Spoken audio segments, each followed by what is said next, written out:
नमस्कार दोस्तों, स्वागत है आपका आपके अपने चैनल कॉन्सेप्ट ऑफ ट्रेडिंग में। आज दिन है फ्राइडे, जनवरी 6। और आज के शॉर्ट वीडियो में हम बैंक निफ्टी के 5 मिनट के टाइम फ्रेम में इंट्राडे में प्राइस एक्शन एनालिसिस करेंगे। दोस्तों, जैसा कि आपको पता है कि पिछले 2 दिनों से अगर आप बैंक निफ्टी का चार्ट डेली टाइम फ्रेम में देखेंगे तो बैंक निफ्टी आपको 2 दिन से बेयर कैंडल बनाता हुआ दिख रहा है। तो पहले इस वीडियो को स्टार्ट करने के पहले हम बैंक निफ्टी का चार्ट 1 डे के टाइम फ्रेम में देख लेते हैं। फिर हमें समझने में आसानी होगी होगी कि कैसे आप पहले से प्रेडिक्ट कर सकते हैं कि आज का प्राइस एक्शन किस तरीके से बन सकता है या किस तरह का प्राइस एक्शन बनेगा, तो आप क्या करेंगे। तो पहले मैं यहाँ पे मैं 1 डे मैंने सेलेक्ट किया है। और जैसा कि आप देख पा रहे हैं कि पिछले 2 दिन से ये आज का 1 डे के टाइम फ्रेम में कैंडल है। पिछले 2 दिन से bank Nifty strong bear candle बना रही थी जो अपने लो पे क्लोज हो रहा था। लास्ट में एक आपको एक टेल यहाँ पे बनता हुआ दिख रहा है कल, लेकिन अगर 2 दिन से बेयर कैंडल बन रहा है और नीचे में भी काफी स्पेस है, अगला सपोर्ट यहाँ पे 41,600 41,700 के आसपास में है। और एक कैंडल यहाँ पे थर्सडे को क्लोजिंग हुई है, तो फ्राइडे के दिन फिर से एक बेयर कैंडल बनेगा, इसकी संभावना ज्यादा है। स्पेशली अगर थर्सडे के क्लोजिंग प्राइस के नीचे अगर निकलेगा प्राइस, तो एक फिर से एक सेलिंग आएगी, एक सेलिंग प्रेशर आएगा, इसकी संभावना ज्यादा है। तो आपने पहले से देखा हुआ है कि 2 बेयर कैंडल बन चुका है 1 डे के टाइम फ्रेम में, तीसरा कैंडल भी बेयर कैंडल बनेगा, इसकी संभावना ज्यादा है। तो हमारी आज की जो स्ट्रैटेजी होनी चाहिए ये होनी चाहिए कि सेल ऑन राइज की स्ट्रैटेजी हम अपनाएंगे। तो चलिए अब हम 5 मिनट के टाइम फ्रेम में चलते हैं। जनरली मैं करता क्या हूँ कि मैं स्क्रीनशॉट यहाँ से लेता हूँ। मैं बैंक निफ्टी का चार्ट मैंने जैसा कि आपको दिख रहा है यहाँ से मैंने लिया और सिंपली यहाँ पे 5 मिनट का टाइम फ्रेम सेलेक्ट किया और यहाँ से आपको आज का पहला कैंडल जैसा कि आप देख पा रहे हैं, ये आज का पहला कैंडल है, ये वाला यहाँ पे। तो यहाँ से मैं यहाँ तक का स्क्रीनशॉट ले लेता हूँ, पावर पॉइंट पे पेस्ट कर देता हूँ और उसके बाद मैं प्राइस एक्शन एनालिसिस करता हूँ ताकि आपको प्राइस एक्शन जो है वो ठीक से समझ में आ सके। अब यहाँ पे आपको चार्ट दिख रहा है और इसके पहले हमें, चूंकि हमें पहले से पता है कि आज बेयर कैंडल बनने की संभावना ज़्यादा है, तो हम जब भी बेयर कैंडल बनेगा तो अब जो इम्पोर्टेंट लेवल्स है हमारे यस्टरडे क्लोज और यस्टरडे लो, ये बहुत इंपॉर्टेंट लेवल्स है, तो हम चार्ट पे पहले से मार्क कर लेंगे। और उसके बाद हम पहले कैंडल पे बहुत ही पहला कैंडल इस सिचुएशन में बहुत ही इंपॉर्टेंट होता है, उस पर प्राइस एक्शन बहुत ज़्यादा डिपेंड करता है। दूसरी बात यह है कि अगर 2 दिन से बेयर कैंडल बन रहा है तो तीसरा दिन भी बेयर कैंडल बनेगा, इसकी संभावना ज्यादा है। लेकिन अगर अपोजिट सिग्नल दिखे, जैसे अज्यूम कीजिए कि आज अगर ये बेयर कैंडल बनता, ये 2 बेयर कैंडल बना और उसके बाद प्राइस ऊपर निकल जाता और फर्स्ट कैंडल के हाई के ऊपर में सस्टेन करता, तो फिर हम जो है उम्मीद कर सकते थे कि अब यस्टरडे क्लोज से जब प्राइस ऊपर की तरफ में जाएगा तो यस्टरडे हाई को जाकर टच कर सकता है और वहां पर रेजिस्टेंस लेगा। तो फर्स्ट कैंडल बहुत इंपॉर्टेंट होता है। अगर मार्केट फर्स्ट कैंडल के लो के नीचे सस्टेन करता है तो सेलिंग ही करेंगे। अगर फर्स्ट कैंडल के हाई के ऊपर में एंड यस्टरडे क्लोज के ऊपर में मार्केट सस्टेन करती है, तो हम यस्टरडे हाई के लिए या प्रीवियस डे हाई जिसको हम कहते हैं, वहां पे प्राइस जाएगा, इसकी संभावना ज्यादा है। उसके हिसाब से हम ट्रेड करते हैं। तो पहला कैंडल बेयर कैंडल बनता है और अपने लो पे क्लोज होता है, तो आप इस कैंडल के लो पे सेल कर सकते हैं।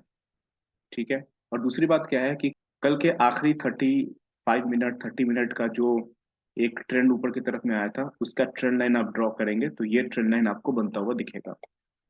तो फर्स्ट कैंडल के क्लोजिंग पे भी आप सेल कर सकते हैं, प्लस कल का जो आखिरी सेशन चला था उसमें एक बुल ट्रेंड देखने को मिला था, तो उस बुल ट्रेंड को आप ड्रॉ करेंगे। उस बुल ट्रेंड के जो लास्ट मोमेंट पे जो एक टेल आपको 1 डे के टाइम फ्रेम में दिख रहा था, वो इसलिए आता है क्योंकि लास्ट में मार्केट ऊपर की तरफ खिंच गई थी, तो वो एक ट्रेंड लाइन है। तो उस ट्रेंड लाइन को अगर आप ध्यान में रखेंगे तो यहाँ पे अगर आप सेल करेंगे फर्स्ट कैंडल के लो पे, उस सिचुएशन में आपका स्टॉप लॉस फर्स्ट कैंडल के हाई पे रहेगा।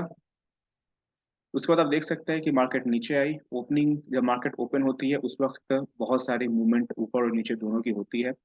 तो अब आपको लगातार 3 बेयर कैंडल के बाद में एक अच्छा स्ट्रॉन्ग पुल बैक, आपको 70% का पुल बैक आपको दिख रहा है। और ये कैंडल बहुत ही इंपॉर्टेंट कैंडल है, ये शूटिंग स्टार कैंडल है जो यस्टरडे क्लोज को रीटेस्ट कर रहा है। और इसी तरह का कैंडल कल भी बना था, लेकिन ये यस्टरडे क्लोज पे नहीं बना था, ये इसी सेम कैंडल यस्टरडे लो पे बना था और लगभग लगभग इसी टाइम के बीच में बना था। तो कल जो प्राइस एक्शन हुआ था थर्सडे को, लगभग लगभग वही प्राइस एक्शन फ्राइडे को भी रिपीट हो रहा है। इसलिए मैं कहता हूं कि अगर मार्केट ट्रेंडिंग है तो सेम प्राइस एक्शन आने वाले 2-3 दिन तक रिपीट होगा, इसकी संभावना उतना ज्यादा होती है। तो अगर आपने यहाँ सेल किया तो अच्छी बात है, वरना ये ट्रेंड लाइन का ब्रेकआउट भी हो रहा है, प्लस यस्टरडे क्लोज को ये रिटेस्ट करके अपने लो पे क्लोज कर रहा है, शूटिंग स्टार है, तो आप यहाँ सेल तो करेंगे ही। अगर ये भी सेल आप नहीं करते हैं क्योंकि आपको लगता है कि मार्केट ऊपर की तरफ में निकल सकती है, तो ये कैंडल एक स्ट्रॉन्ग बेयर कैंडल है जो अपने लो पे क्लोज हो रहा है, तो आप यहाँ सेल करेंगे। एक यहाँ पे पॉज दिख रहा है, जैसे ही इसका इस कैंडल का लो ब्रेक हुआ फिर से आप सेल कर सकते हैं। और अब यस्टरडे क्लोज से मार्केट चली है तो अगला पॉज कहाँ पे होगा, यस्टरडे लो पे होगा। अगर आप ऑप्शन ट्रेडर है, अगर आपने ऑप्शन में ट्रेड किया हुआ है, तो जैसे ही अगर इस एरिया में कहीं आपने सेल किया है तो यहाँ पे आप प्रॉफिट बुकिंग करेंगे, क्योंकि यस्टरडे लो पे एक बुल कैंडल बन रहा है और यस्टरडे लो एक अब सपोर्ट का काम करेगा, ये 10 में से 8 बार आपका होगा ही होगा। और जैसा कि आप देख सकते हैं कि उसके बाद मार्केट ने लगातार ट्रेडिंग रेंज बनाया और एक डिसेंट मूव के बाद में मार्केट पॉज लेगी, इसकी पूरी संभावना है। काफी लंबा पॉज हुआ, काफी लंबा ट्रेडिंग रेंज बना, कंसोलिडेट किया।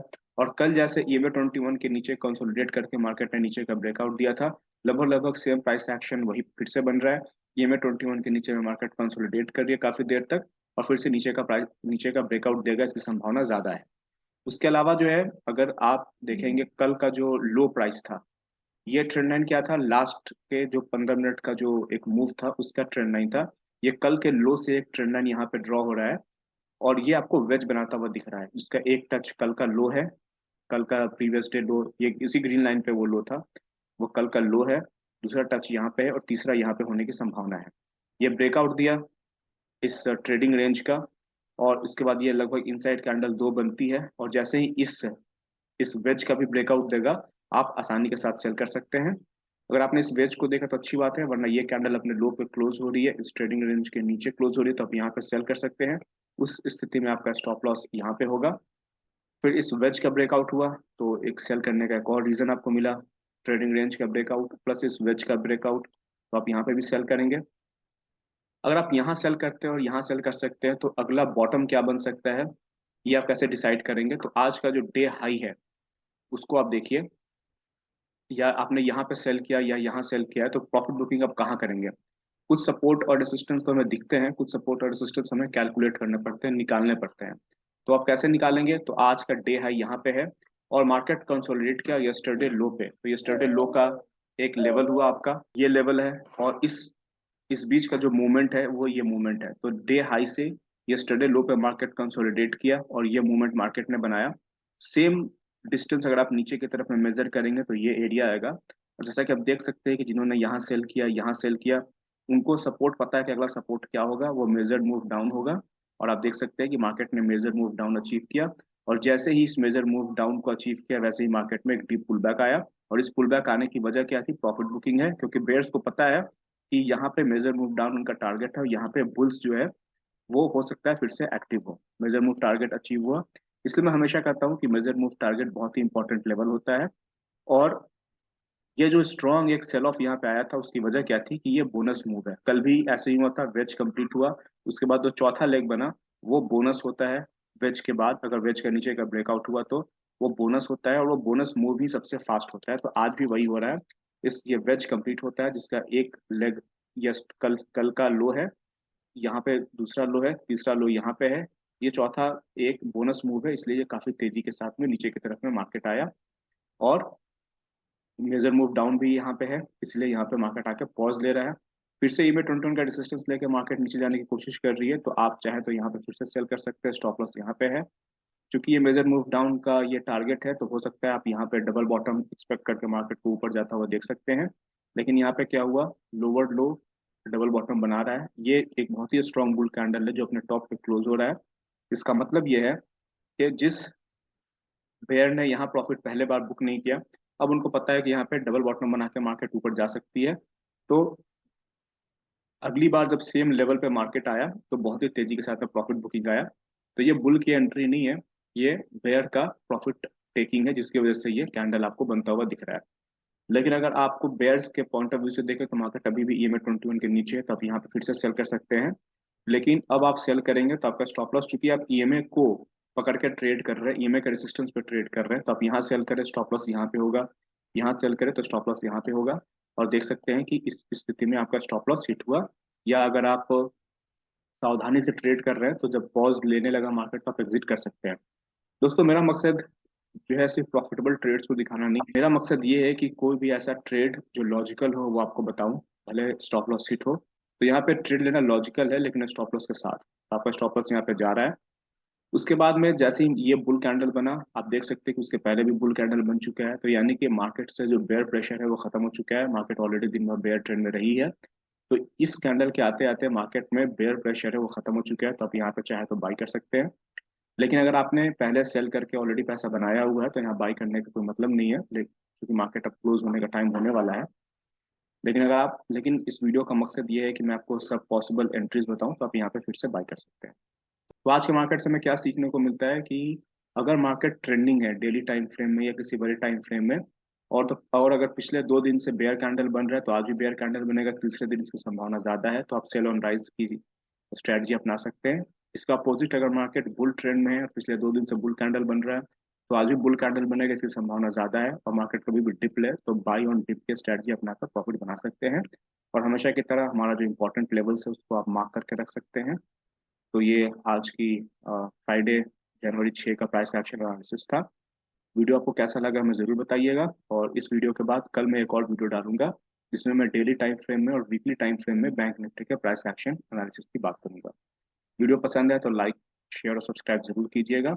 और अगर आप लोगों में से कोई भी मेरा ट्रेनिंग सेशन ज्वाइन करना चाहता है, जिसमें मैं ट्रेडिंग को स्क्रैच से, यानी कि बेसिक लेवल से हाईएस्ट लेवल तक लेकर जाता हूँ, और सिखाने का तरीका यही एनिमेशन के थ्रू होता है। पूरा ट्रेनिंग सेशन मैंने एनिमेशन के थ्रू डिजाइन किया है। तो आप डिस्क्रिप्शन में दिए गए नंबर पे फोन या व्हाट्सएप करके ज़्यादा जानकारी ले सकते हैं। चलिए मिलते हैं अगले वीडियो में, तब तक के लिए नमस्कार।